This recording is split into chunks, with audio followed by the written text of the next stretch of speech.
Local realtors say they're still getting questions about commissions. This nearly 2 weeks after a landmark lawsuit was settled by the National Association of Realtors.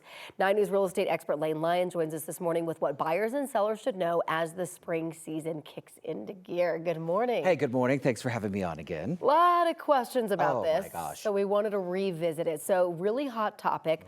What is the reaction since this $400 million settlement was announced? Yeah, it's big, right? And we are getting a lot of questions, and the conversations are continuing since that was announced just a couple of weeks ago.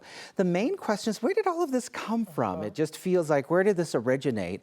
And, you know, I'm not a lawyer, but I do feel very strongly that a major part of this case had to do with transparency and representation.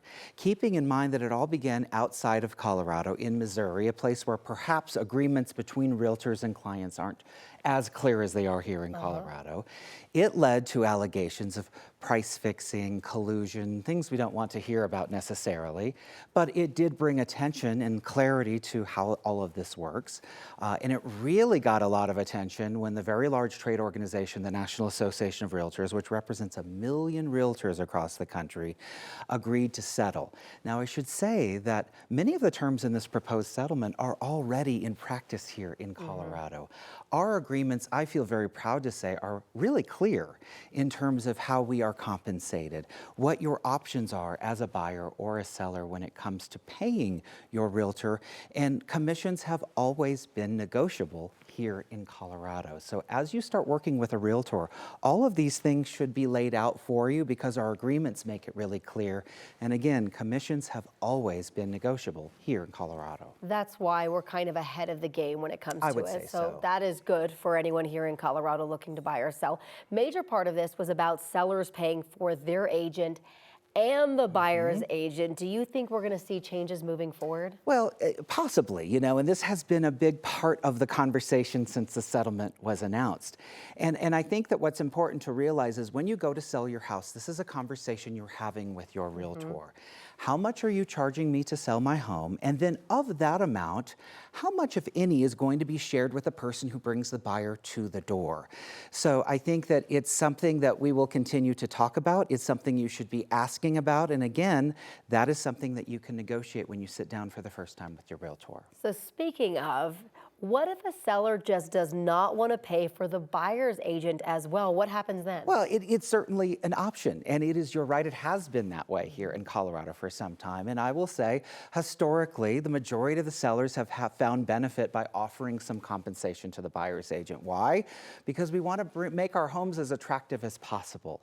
Now, if you opt not to, that is your choice as well. And I think you could expect to hear from a really good listing agent. Let's talk about what that might mean. Because you may hear in some cases, depending on the market, it could limit your buyer pool because a lot of those buyers have agreements already with their realtor that if the listing or selling side does not pay my commission, that obligation will fall on you as the buyer. Now, I've been in the business a while. I've had a handful of occasions where buyers have paid the commission, and it's been not a big deal. It's just been part of the negotiation. I am concerned about first-time home buyers, high interest rates, high prices here in Denver. So we'll have to kind of work through what that looks like. And I'm also concerned, Corey, about VA borrowers where you are not allowed to pay your agent as a VA buyer. So we still have some details to work out. The settlement still has yet to be approved.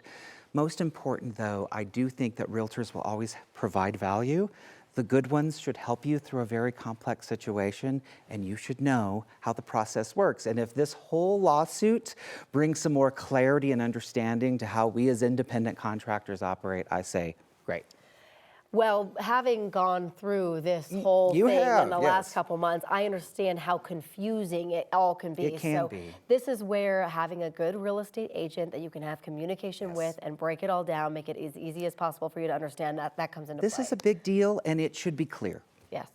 Lane, as always, making it as clear as possible. Well, hey, hopefully, yes. Thanks for having me on. Thank you. Ed?